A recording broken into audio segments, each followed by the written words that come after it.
Fala galera, beleza? Estamos aqui hoje para a aula de número 9, o Antigo Regime Europeu. Mas antes disso, vamos nos localizar no percurso histórico. Estamos na Idade Moderna, aquele período que vai de 1453, queda da capital do Império Romano do Oriente, Constantinopla, até 1789, data da Revolução Francesa, ano em que ocorreu a Revolução Francesa. Interessante que essa Idade Moderna traz pra gente, a grosso modo, uma lenta ascensão daquela classe social que conhecemos lá na Baixa Idade Média, a burguesia. Aquela classe social de comerciantes, lembram? Que nasceu, que habitavam os feudos, insatisfeitos com o modo de vida no feudo, resolvem partir, resolvem habitar as cidades medievais, que chamamos de burgos, daí o nome burgueses, e a partir daí vivem do comércio e das trocas comerciais. Essa burguesia, que nesse momento é fraca politicamente, não tem privilégios, não vai ao longo de toda essa Idade Moderna assegurando direitos e principalmente até o momento que ela toma o poder, que é a Revolução Francesa. Porém, pessoal, vamos falar de como essa Idade Moderna está organizada. Porque aqui a burguesia ainda não assumiu o poder. Aqui ela é a base da sociedade. Então, ao longo dessa Idade Moderna que ela vai escalando. Vamos falar hoje como é a política, a economia e a sociedade desse antigo regime europeu. Nós já vimos nessa Idade Moderna os aspectos culturais e religiosos, com a aula de renascimento cultural e reformas religiosas. Qual que é uma característica que nós temos em comum nesses dois acontecimentos? A crítica ao que estava imposto na Idade Média. Nas reformas religiosas, nós temos uma crítica ao envolvimento político de certos bispos e arcebispos da Igreja Católica, corrompendo sua função religiosa, corrompendo a função religiosa da Igreja. E no Renascimento, nós temos a crítica aos dogmas, às verdades inquestionáveis. Ambos, vamos lembrar que essa época não deixa de ser religiosa, ela é sim muito religiosa, porém ela é mais crítica. Agora o homem se sente mais à vontade no mundo, de tal modo que ele pode explorá-lo e questioná-lo melhor. Vamos passar então para os aspectos políticos. Vejam, política é o poder, o exercício do poder. Como o poder era organizado nessa época? Absolutismo monárquico, mono, arquia, poder, poder de um. Absoluto, rei absoluto. Então, um único rei absoluto era responsável por exercer o poder. E na figura, nele, ele concentrava todos os poderes, o legislativo, o executivo e o judiciário. É interessante a gente comentar isso, porque essa tripartição de poderes é uma coisa muito moderna, é uma coisa que a gente vai chamar de aspiração liberal. Então esses ideais liberais que a gente começou a falar nas outras aulas, é o que vai desencadear a Revolução Francesa. Então vejam só, como estamos vivendo num período de um rei poderoso e um rei absoluto, o liberalismo vai falar o quê? Vai priorizar as liberdades individuais, certo? Então o liberalismo, a doutrina liberal e iluminista é o que fará uma contraposição ao antigo regime europeu, propriamente dito ao absolutismo monárquico. Gente, mas como esse imaginário da época é modificado? Porque, pensem, passamos 10 séculos de Idade Média com aqueles modelos acadêmicos, de produção acadêmica pré-estabelecidos. E vejam, quem eram os filósofos e os produtores de conhecimento da Idade Média? Santo Agostinho, Tomás de Aquino, religiosos, percebem?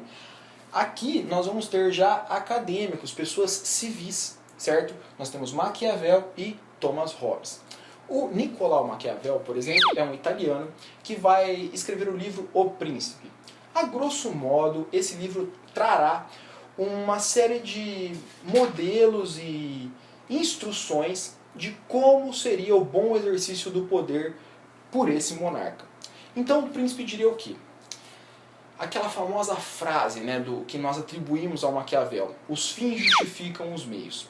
Ele nunca falou essa frase, é fato. No entanto, nós atribuímos a ele como uma forma de simplificar o que diria então essa doutrina maquiavélica, outro termo que usamos bastante no nosso dia a dia.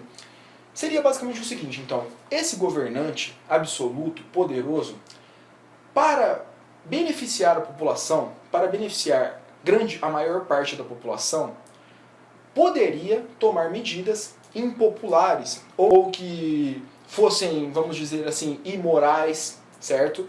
Do ponto de vista do monarca, não havia ação equivocada, pois esse monarca, encarregado de um poder divino, de uma sabedoria divina de escolha, optaria sempre pelas melhores escolhas, de tal forma que o direito do povo estaria assegurado sob sua tutela. Outro teórico que nós teremos agora em inglês chama-se Thomas Hobbes. Hobbes é responsável por escrever um livro chamado Leviatã, que diria basicamente o seguinte: essa frase, né, que a gente atribui ao Hobbes, ela sim foi dita por ele. O homem é o lobo do homem. Né? O que diria isso? O que significa isso?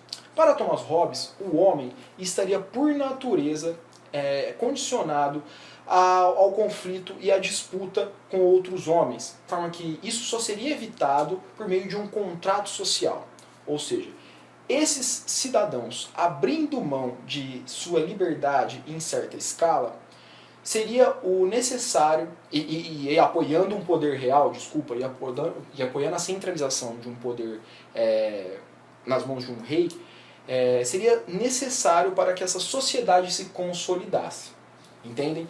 Então vejam, para que a sociedade se desenvolva, prospere, consolide, aquela ideia de descentralização real da Idade Média não pega mais. Aqui o negócio é o seguinte: temos que centralizar o poder na figura real, né? Economicamente a gente viu, por exemplo, o que era vantajoso nisso, né? Para a burguesia, vamos supor. A gente vê que o rei simplificaria impostos, facilitando as trocas comerciais. O rei simplificaria moedas. Então essa centralização real, ela tem, vamos dizer assim, benefícios econômicos, sociais, porque ela mantém os privilégios do clero e da nobreza, e ela também tem benefícios, na visão desses teóricos, para a nação. Lembrem-se, pessoal, esse momento da Idade Moderna é um momento de centralização dos poderes e surgimento dos estados modernos, as primeiras nações. Nós temos Portugal, Inglaterra, Espanha, França. Então o espírito nacionalista está muito claro nesse momento. O rei é a personificação da nação. O rei é o monarca inquestionável. Até o momento eu te falei de dois acadêmicos que justificam esse poder real. Agora eu vou te falar de dois religiosos, intelectuais eclesiásticos, Jean Bodin e Jacques Bossuet, ambos franceses. A França é muito cristã até hoje, né, um dos países mais cristãos do mundo. E o Bossuet, por exemplo, ele é o mais famoso dos dois, que ele vai criar, né, trazer a teoria do direito divino. Ou seja, esse rei é o escolhido de Deus para guiar a população. O Maquiavel até fala disso em certa medida. No entanto, é o Bossuet quem vai sistematizar essa doutrina. E lógico, né, pessoal, se é uma doutrina divina, o rei fica mais inquestionável ainda, entende? Questionar um civil é tranquilo. Agora, questionar a vontade de Deus não rola, entende? Então, o Bossuet, a ideia do Bossuet, né, é a que mais se difunde entre os monarcas da época, principalmente na França. Por que principalmente na França, pessoal? Esse poder centralizado na figura de um rei é mais forte na França do que em qualquer outro país da Europa. Nós temos, por exemplo, o rei Luís XIV, o rei Sol. O rei Luís XIV é a personificação desse estado poderoso que nós acabamos de ver.